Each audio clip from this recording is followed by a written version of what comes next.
రీసెంట్గా YCP party Rahul Gandhi తరహాలో ఎన్నికల కమిషన్ మీద పోరాటం చేయాలి అని చెప్పేసి నిర్ణయం తీసుకోవడం జరిగిందనమాట. ఆ నిర్ణయం తీసుకోవడానికి ప్రధాన కారణం ఏంటి అంటే, మనందరికీ తెలుసు రీసెంట్గా జరిగిన జెడ్పీటీసీ ఎన్నికల్లో చాలా బహిరంగంగానే రిగ్గింగ్లు, అలాగే పక్క నియోజకవర్గాల నుంచి ఓటర్లు వచ్చి పాల్గొనడం, ఆ ఫోటోలు అవన్నీ కూడా మనకి బహిరంగంగానే కనిపించినాయి అన్నమాట. అయితే ఇలాంటి సందర్భంలో ఇంత బహిరంగంగా రిగ్గింగ్ జరిగింది కాబట్టి ఏదైతే వైసీపీ పార్టీ ఎన్నికల కమిషన్కి ఒక లేఖ రాసిందనమాట. ఆ లేఖలో ఉద్దేశం ఏంటి అంటే, మీరు పోలింగ్ జరిగింది అంటున్నారు కదా, పారదర్శకంగా జరిగింది అంటున్నారు కదా, అయితే పోలింగ్ జరిగిన అప్పుడు వెబ్కాస్టింగ్, లైవ్ స్ట్రీమింగ్ ఉంటుందన్నమాట, వీడియోలు అవన్నీ ఉంటాయి. అలాగే ఆ పోలింగ్ బూత్లో ఎవరెవరు ఏజెంట్లు ఉన్నారు, ఆ ఏజెంట్ల వివరాలు, అంటే వైసీపీ ఏజెంట్లు ఎవరు ఉన్నారు, ఆ ఏజెంట్ల వివరాలు ఇవ్వండి అని చెప్పేసి వైసీపీ పార్టీ ఎన్నికల కమిషన్కి అయితే లేఖ రాయడం జరిగింది. దీనివల్ల ఏంటి అంటే, ఆ వెబ్కాస్టింగ్ కనుక బయటకు వస్తే అక్కడ ఖచ్చితంగా ఫేక్ ఓటర్లు పాల్గొన్నారనేది చాలా వాస్తవం.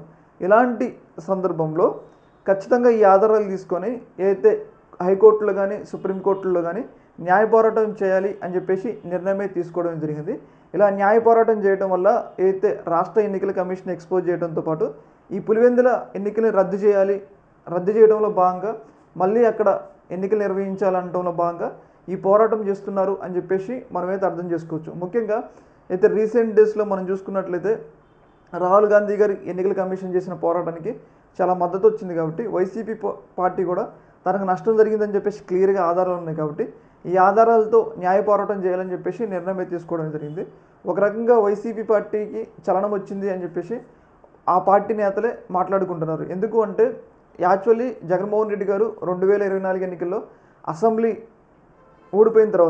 ఎన్నికలు ఓడిపోయిన తర్వాత ఆయన న్యాయ పోరాటం చేయాల్సింది. ముఖ్యంగా కొన్ని నియోజకవర్గాల్లో వైసీపీకి చాలా తక్కువ ఓట్లు వచ్చినాయి. కానీ అప్పుడు చేయకపోయినా కానీ ఇప్పుడైనా న్యాయ పోరాటం చేస్తున్నారు, సంతోషం అన్నట్లుగా ఒక అభిప్రాయం అయితే వైసీపీ కార్యకర్తల నుంచి అయితే వ్యక్తమవుతుంది అనమాట. ఏదేమైనా కానీ ఈ స్టెప్పు ఏదైతే పులివెందుల్లో ఆధారాలు ఉన్నాయి కాబట్టి రిగ్గింగ్ జరిగింది అని చెప్పేసి ఈ స్టెప్ మరి వైసీపీ పార్టీకి ఎంతవరకు ఉపకరిస్తుందో మనం చూడాలన్నమాట. ఈ యొక్క అంశంలో మీ యొక్క అభిప్రాయాన్ని కింద కామెంట్లో తెలియజేయండి. ఓకే మరి, థ్యాంక్ యూ.